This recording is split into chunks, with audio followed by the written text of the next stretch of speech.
기쁨과 은혜가 넘쳐야 합니다. 이전에 그런 말씀을 드렸죠. 억지로 하면 노동이 되어지지만 기쁨으로 하면 사명이 되어진다. 여러분들이 하는 모든 섬김과 헌신이 노동이 아닌 사명이 될 수 있기를 바랍니다. 인사하겠습니다. 은혜와 평강의 성도님들에게. 아멘. 인사하시죠.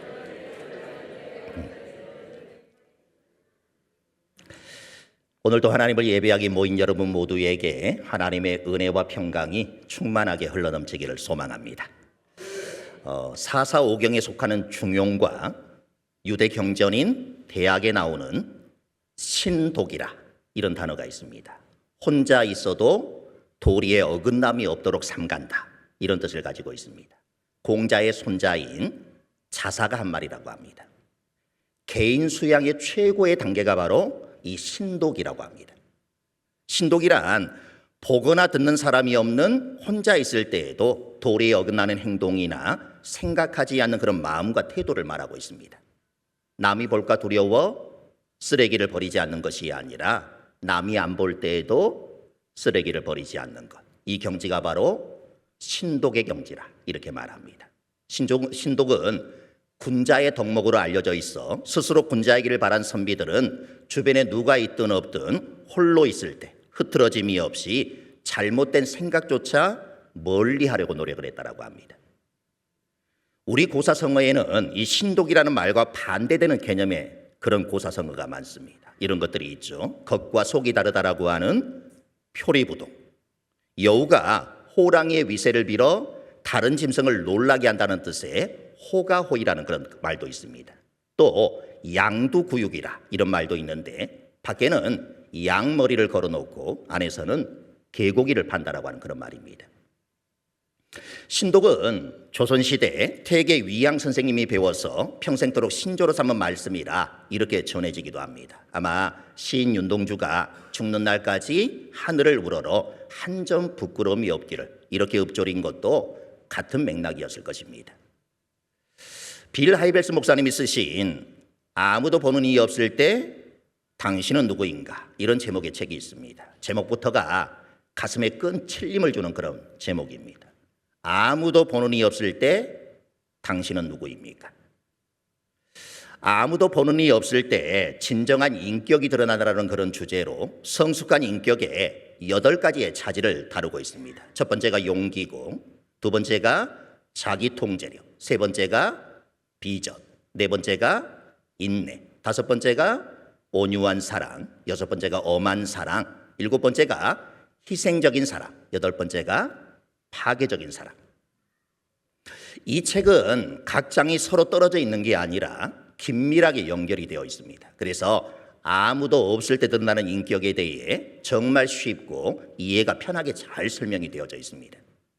또한 그 인격들을 담기 위한 행동 방안까지 너무나도 구체적으로 제시가 되어 있어 삶에 바로 적용함에도 참 많은 도움이 되어집니다. 우리들은 많은 사람들과 함께 살아갑니다. 그리고 그 사람을 여러 해 겪다 보면 나름 그 사람에 대해 안다라고 생각을 합니다. 그러다가 어떤 일을 겪고 나서야 내가 그 사람을 정말 몰랐다 이걸 깨닫게 되어지는 것이죠. 사실 우리는 그 사람의 내면에 무엇이 들어있는지 잘 알지 못하는 그런 사회 속에 살아가고 있습니다. 개인적으로 만나 깊이 교제해보지 않고서는 그 사람이 어떤 인격의 소유자인지 잘 알지 못하는 게 사실입니다. 이 책의 논지는 어떠한 인격도 그리스도를 닮아가는 인격으로 변화되어 귀하게 쓰임받을 수 있다고 말합니다. 이 책에서 말하고 있는 8가지의 인격을 갖춘다는 말입니다. 빌 하이벨스 목사님은 모든 사람들이 이런 인격들을 갖춘다고 하면 전쟁이나 굶주림, 가정 파탄, 범죄나 가난이 사라질 것이라 이렇게 말합니다. 인내로 서로를 용서하며 가진 자가 희생적인 사랑으로 베푼다고 하면 전쟁과 기아가 사라질 것이라 이렇게 말합니다. 사랑과 자기 통제력을 갖춘다면 가정 파탄과 범죄 또한 이 땅에 있을 이유가 없다라고 말하고 있습니다. 그리고 인격은 누군가의 가르침으로 생기는 것이 아니라 알맞은 상황 속에서 자연스레 성장한다고 말합니다. 그 알맞은 상황이라고 하는 것은 하나님께서 보내주신 예수님의 인격을 다루고 교회라고 하는 귀한 공동체 안에서 서로 교제하는 것이라 이렇게 말하고 있습니다. 혹시 남들이 모르는 인격을 숨기고 계십니까? 혹시 그 인격 때문에 많이 걱정하고 계십니까? 고치려고 노력했는데 잘 되지 않아서 자포자기한 그런 상태에 이르렀습니까? 성숙한 인격을 향해 다시 한번 용기를 내보시지 않겠습니까? 우리는 너나 나나 할 것 없이 남의 실수나 문제점을 날카롭게 분석하고 비판하면서도 나 자신의 실수와 잘못을 잘 깨닫지 못하거나 혹은 지나치게 관대한 모습을 보일 때가 너무나도 많습니다. 똑같은 일에 대해서 나 자신에게 적용하는 것과 다른 사람에게 적용하는 것이 다른 이것을 이중잣대라 이렇게 말하는데 이런 이중잣대를 알게 모르게 적용하고 있는 것은 아닌가 하는 것입니다. 이것을 우리는 모순이라 이렇게 말합니다. 성경에서는 그 대표적인 그룹의 하나로 바리새인들을 보여줍니다. 저는 단순히 바리새인이라는 나와 무관한 한 그룹을 비판하는 것이 오늘 말씀의 목적이 아닙니다. 그 반대로 바리새인들의 모습 속에서 진실하게 우리 각자의 모습을 발견함으로써 겸손히 예수 그리스도의 가르침과 사랑을 실천할 수 있는 신실한 성도가 되기를 바라는 그런 마음으로 오늘의 말씀을 전하고 있습니다. 사실 우리 인간이 가장 신경을 쓰는 것은 어쩌면 남의 시선이 아닐까 생각합니다. 인격이 아주 형편없는 사람을 제외하고는 누구나가 다 사람들이 보는 앞에선 흠잡을 언행이나 행동을 피하고 되도록이면 사람들에게 잘 보이고 좋은 평가를 받으려 애를 쓸 것입니다. 그만큼 우리는 사람들의 시선을 의식한다라는 그런 말입니다. 문제는 그리스도인들조차도 세상 사람들과 흡사한 모습으로 살아간다고 하는 점입니다. 내가 이런 말이나 행동을 하면 남들이 나를 뭐라고 생각할까? 늘 그것이 우리의 관심사이고 우리의 결정에 지대한 영향을 미치는 것을 볼 수가 있습니다. 복음서를 읽어보면 주님께서 여러 부류의 사람들을 만나셨던 것을 우리가 볼 수가 있는데 병든 자, 가난한 자, 소외된 자, 그리고 그 당시 종교 지도자로 대표되었던 바리새인들도 있었습니다. 주님은 이들 모두에게 그분의 돌보심과 능력의 손길로 함께 하심으로써 병들고 약한 그들의 심령과 육체를 치유하셨습니다. 그러나 유독 이들 가운데 바리새인들과는 주님께서 평화로운 관계를 갖지 못하셨다는 점에 우리는 주목하지 않을 수 없습니다. 왜 주님은 이들 바리새인들과 부딪힌 것일까요? 이것을 성경학자들은 이렇게 분석을 합니다. 예수께서 당시 유대 종교의 지도적인 위치에 있던 바리새인들의 권위에 정면으로 도전했기 때문이다. 또는 주께서 그들의 치부를 드러내셨기 때문이다. 이렇게 지적을 합니다. 우리가 사복음서를 읽어보면 이와 같은 부딪힘을 여러 사건에서 보게 되어집니다. 오늘날 우리 크리스천들이 바리새인들을 말할 때면 10중 8구는 부정적인 의미로 그 단어를 사용합니다. 만약 누군가가 여러분에게 당신은 바리새인과 똑같다 이렇게 말한다면 그 말에 기뻐하거나 반가워할 사람은 아무도 없을 것입니다. 반대로 매우 기분 나빠하거나 모멸감을 느낄 것입니다. 그만큼 바리새인이라는 단어가 가지는 부정적인 의미가 크기 때문에 그렇습니다. 그러나 예수님 당시로 돌아가 본다면 사실 바리새인들은 대다수의 유대 백성들에게 신뢰와 존경을 받았던 종교 지도자였음을 알 수가 있습니다. 오늘날까지도 유대인들 사회에서 가장 신뢰받는 사람들이 랍비, 선생들인데 예수님 당시 이 랍비들의 상당수가 바리새인들이었습니다. 바리새인이라는 단어는 분리된 자라 이런 뜻을 가지고 있습니다. 자신들을 세속적인 것들로 분리시킴으로써 자신들의 신앙을 지켜나가고자 했던 사람들이 바로 이 바리새인들이었습니다. 그래서 주님 당시 유대계의 여러 분파들 중에서 이 바리새파는 율법을 가장 엄격하게 지킴으로 유대인들의 신뢰와 존경을 받았던 것도 사실입니다. 그런데 문제는 율법을 철저히 지키고 했던 그들의 열심은 너무나도 좋았지만 결국 자신들로 지키지 못할 율법을 만들어 놓고 자신들은 마치 다 지키고 있는 것처럼 속이고 또 그렇게 다른 사람에게 강요했다라고 하는 사실입니다. 이것은 영적인 모순이요 바로 오늘 본문에서 주님께서 지적하고 계시는 바리새인의 누룩입니다. 오늘 보면 바로 앞장인 누가복음 11장에는 예수님께서 바리새인들과 서기관들을 책망하신 그런 내용이 나옵니다. 그리고 오늘 본문은 이렇게 시작을 하고 있습니다. 1절을 같이 읽어보겠습니다.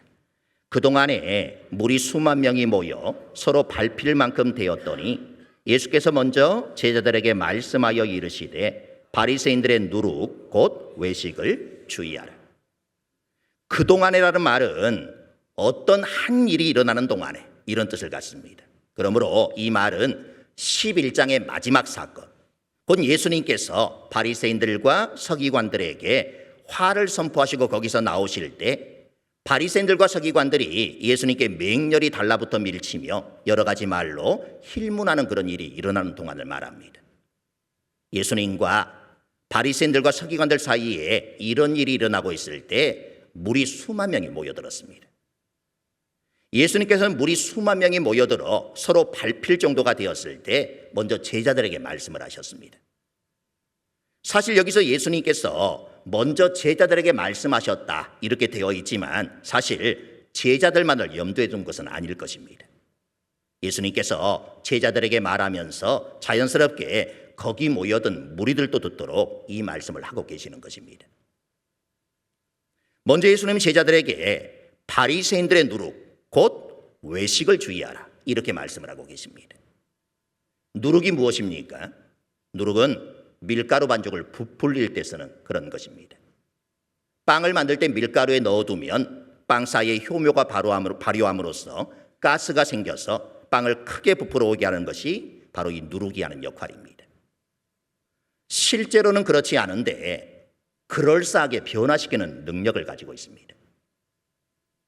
이와 같이 영적으로 과장하고 그럴듯하게 포장하는 자들이 바리새인이라고 주님은 고발하고 계시는 것입니다.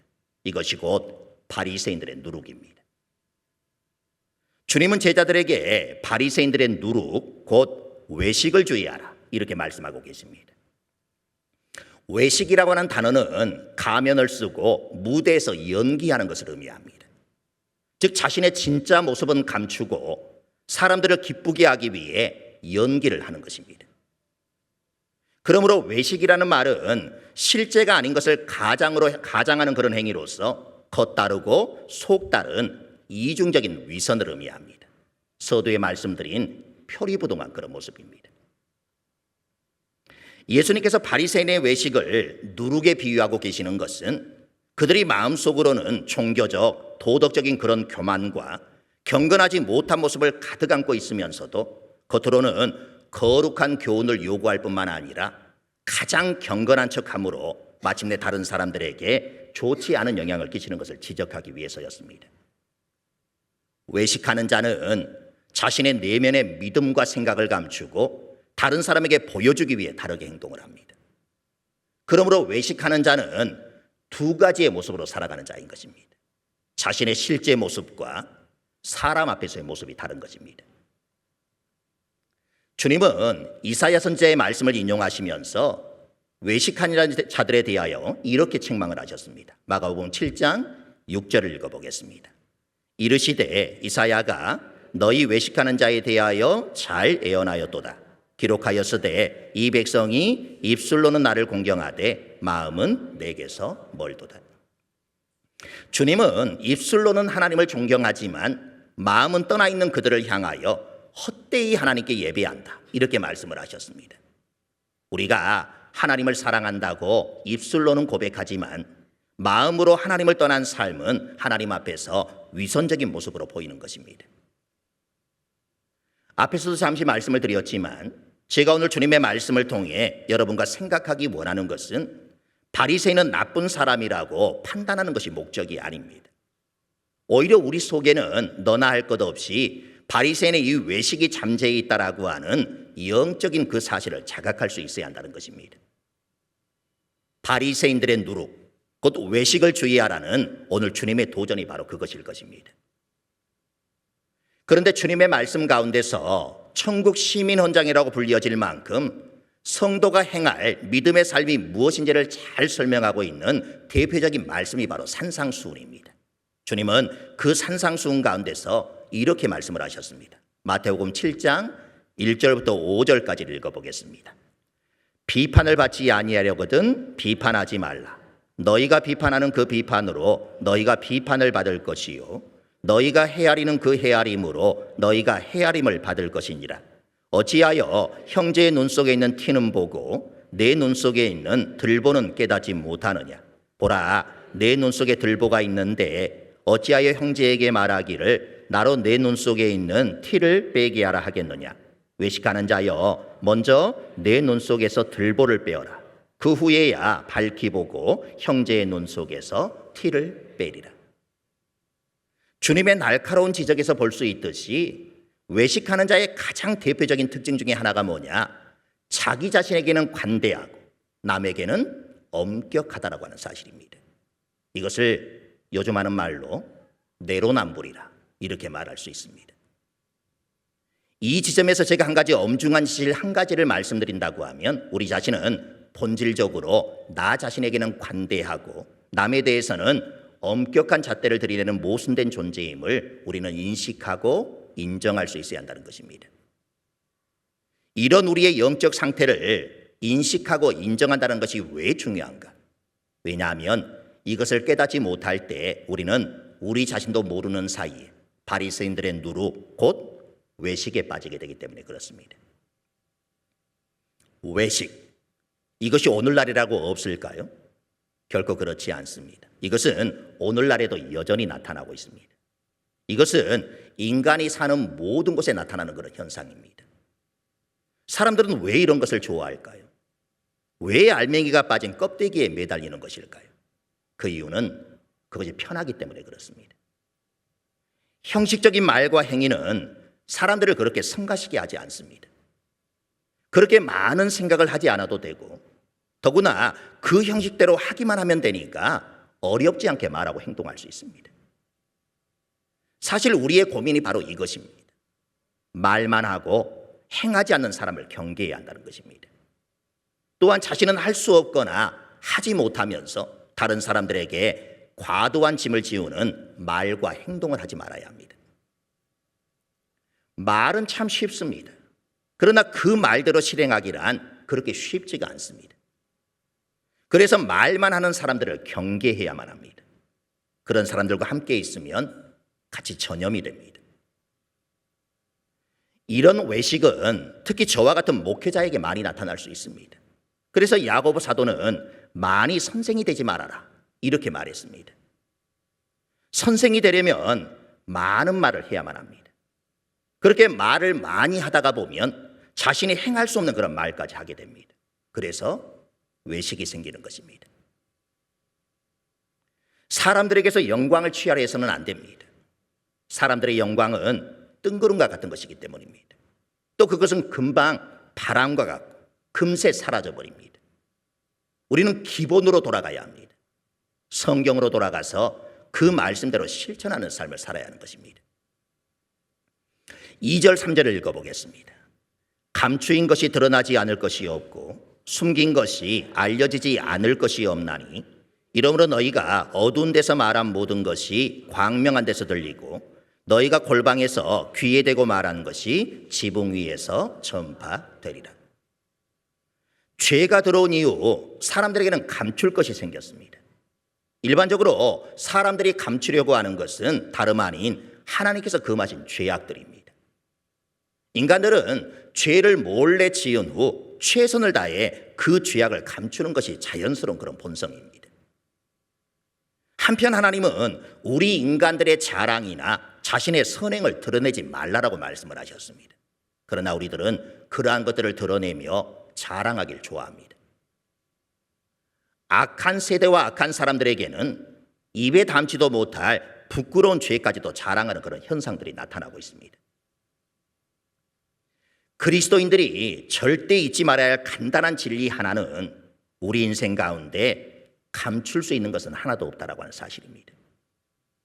아무리 혼자 몰래 죄를 짓는다고 해도 또한 긴밀하게 죄악을 범한다고 해도 그 순간에 기억해야 할 것은 감출 수 없다라고 하는 사실입니다. 예수님께서는 바리새인들이 외식을 감추려는 노력에도 불구하고 반드시 명백하게 드러나게 될 것이라 이렇게 경고를 하고 계시는 것입니다.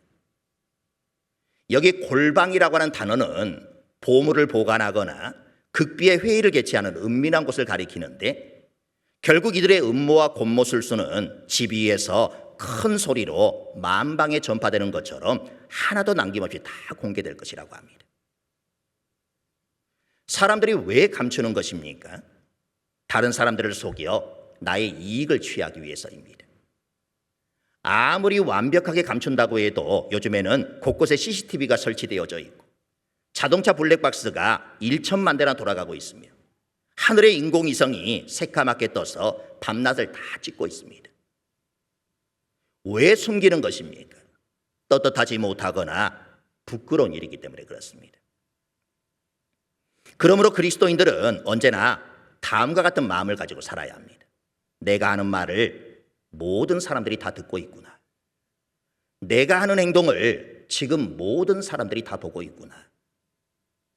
그리고 실제로 나의 모든 숨은 행동이 그것이 선행이든 악행이든 세월이 지나면 모든 사람이 다 알게 되는 그런 일들이 흔하게 일어나고 있습니다. 모든 사람이 나를 보고 있다는 사실을 잊지 말아야 합니다. 또한 외식하는 자들은 그들이 비록 소수일지라도 급속도로 전체에게 악한 영향을 끼치게 된다는 것입니다. 겉과 속이 다른 사람을 우리는 보면 우리는 쉽게 실망하게 되어지는데, 문제는 실망하면서도 그들을 닮아가게 된다는 것입니다. 마치 적은 누룩이 반죽 전체를 부풀어 오르게 하는 것처럼 얼마 가지 않아 대부분의 사람들은 거리낌 없이 경건한 척, 정직한 척하게 됩니다. 때문에 외식은 단호하게 배격을 해야 하는 것입니다. 실수하거나 잘못한 일이 있다면 있는 그대로 털어놓고 도움을 구해야 합니다. 처음엔 괴롭겠지만 이것이 믿음 있는 사람의 행동입니다. 예수님께서 바리새인들과 서기관들에게 저주를 퍼부신 것은 그들이 정의로운 척, 선한 척, 거룩한 척했기 때문입니다. 척하지 않기 위해 치열한 노력을 기울여야 합니다. 치열한 노력이 없으면 위선과 외식에 빠지게 됩니다. 이런 재미있는 이야기가 있습니다. 자동차를 운전해 급하게 가다가 교통경찰관에게 잡혔습니다. 과속하셨습니다. 운전하던 사람이 자기도 모르게 이렇게 말합니다. 술을 한잔 했더니 정신이 없었습니다. 그럼 음주운전을 추가하겠습니다.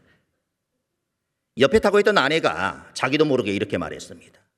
남편이 무면허라 맨정신에는 겁이 나서 운전을 못합니다. 무면허 운전을 추가합니다. 그랬더니 뒤에 있던 장모님이 자기도 모르게 이렇게 말합니다. 그거 봐라. 자동차를 훔쳐 타더니 오래 못 가지 않니?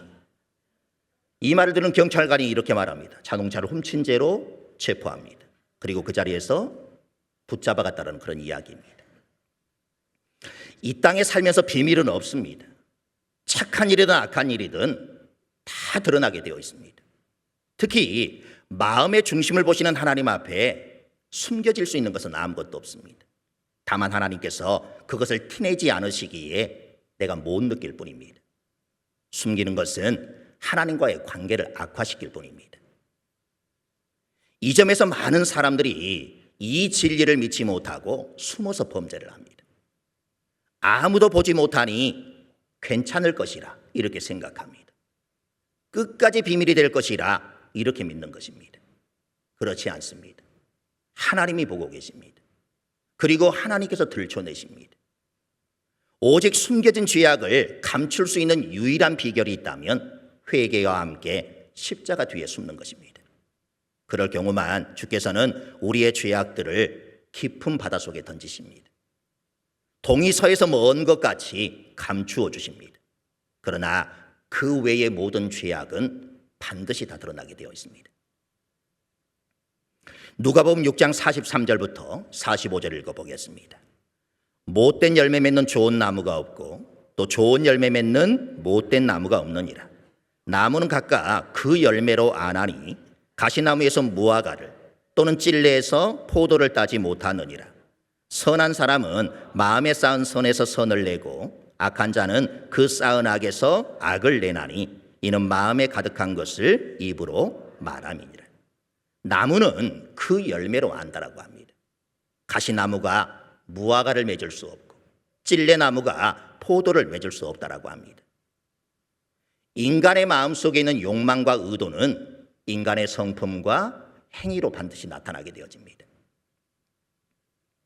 아무도 보는 이가 없어도 여호와 하나님은 불꽃 같은 눈동자로 우리를 지켜보고 계심을 꼭 기억하고 코람되어 하나님 앞에서 삶을 살아가고 있음을 늘 기억할 수 있길 바랍니다. 사랑하는 성도 여러분, 밝은 조명 아래서 수많은 사람이 나를 바라보고 있을 때 그 모습은 진짜 내 모습이 아닙니다.